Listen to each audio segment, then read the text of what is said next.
You've probably heard the story of a great flood, a single boat saving all of humanity.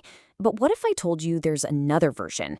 One where the boat was just a small chest and the hero was Greek? Yeah, let's get into one of history's most fascinating and kind of forgotten flood myths. And no, this isn't just some what if I'm making up. This is a real myth from ancient Greece. It's a wild tale of divine rage, unbelievable survival, and, well, a really strange way to repopulate the entire planet. So let's dive into it. Part 1, the Greek Great Flood. And our story really kicks off where a lot of Greek myths do, with some very, very angry gods. You see, Zeus was just fed up. He looked down at humanity during the Bronze Age and saw nothing but arrogance and cruelty. He was ready to just wipe the slate clean. And the final straw? Oh, it was a bad one. It came from a king named Lycaon of Arcadia. This guy, in this absolutely horrific attempt to test if Zeus was really a god, sacrificed a boy and served him to Zeus for dinner. As you can imagine, Zeus was appalled. His fury was limitless, and he decided right then and there to unleash a flood to end the world. Okay, so total annihilation is on the table. But could anyone possibly survive Zeus's wrath? Well, it turns out one man was given a shot. His name was Deucalion, and he had a major ace up his sleeve. His very famous and very clever father. Yeah, Deucalion's dad was none other than Prometheus. You know, the titan who stole fire from the gods and gave it to humanity? The ultimate rebel. And just like he saved us once before, he stepped in again. He saw the flood coming and gave his son some crucial advice that would lead to a survival story unlike any other. And Prometheus's plan was, well, pretty simple. Step 1, build a chest. Not some giant ark, just a sturdy wooden chest. Step 2, stock it with enough food and water. Step 3, hang on for dear life. For 9 days and nights, that little chest was tossed around on the endless water. And this is a huge difference from other flood myths, right? No pairs of animals, no massive zoo on a boat. In the earliest tellings, it's just Deucalion and his wife, Pyrrha, all alone in this tiny chest against a storm that's literally drowning the world. So, after 9 days, the rain finally stops, the water goes down, and their chest lands on top of Mount Parnassus. They survived. They're the only 2 humans left alive. But surviving wasn't the end of their problems. It was just the start of a whole new, seemingly impossible one. How on earth do 2 people repopulate an entire planet? Well, the answer to that question brings us to maybe the weirdest and honestly most creative part of this whole story. It all came down to solving a riddle from an oracle, a riddle that would lead to a new race made of stone. So picture this. They're totally alone, desperate. They find this ancient, mud-covered shrine and pray to the goddess Themis for guidance. And the oracle gives them this incredibly cryptic and, frankly, kind of disturbing answer. Cover your head and throw the bones of your mother behind your shoulder. I mean, what? They were horrified. How could they possibly dig up a parent's grave? But this is where their cleverness really kicks in. They think about it and realize, wait a minute, maybe the oracle isn't talking about a literal mother. They understood the riddle on a much grander cosmic scale. The great mother of all life is Gaia, the earth.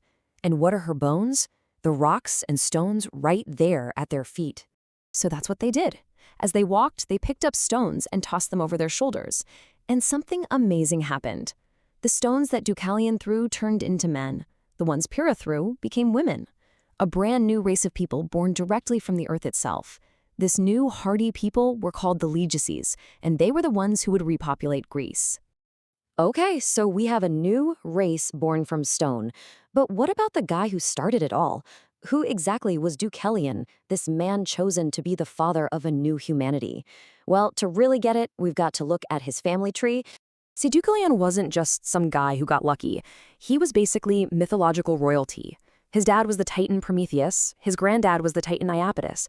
He had this powerful divine lineage. And that legacy didn't stop with him. His own son, Helen, is said to be the mythical ancestor of all Hellenic people. That's right, the Greeks. All right, and this is where the story gets even bigger. We're about to zoom out from ancient Greece because Deucalion's story doesn't exist in a bubble.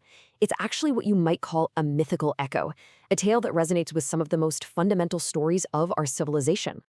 So at this point, you're probably thinking, hey, this sounds a lot like the story of Noah's Ark.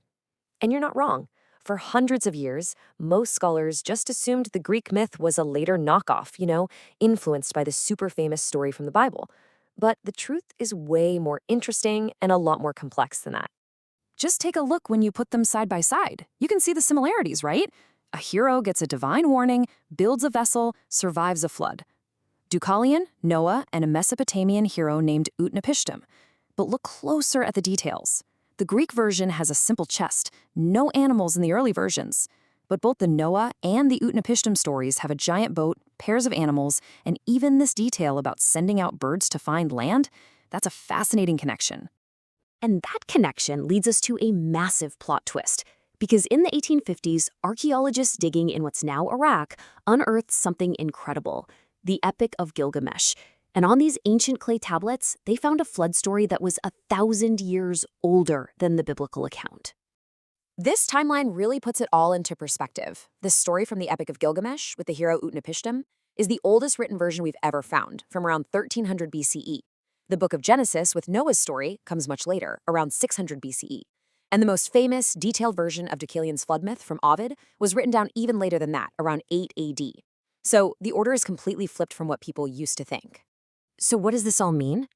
The crucial point here is that it's not a simple case of the Greeks copying the Hebrews.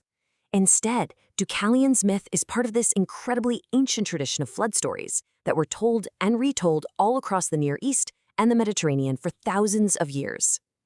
It shows us that these huge ideas about divine anger, destruction, and starting over were these powerful, shared concepts that different cultures adopted in their own way.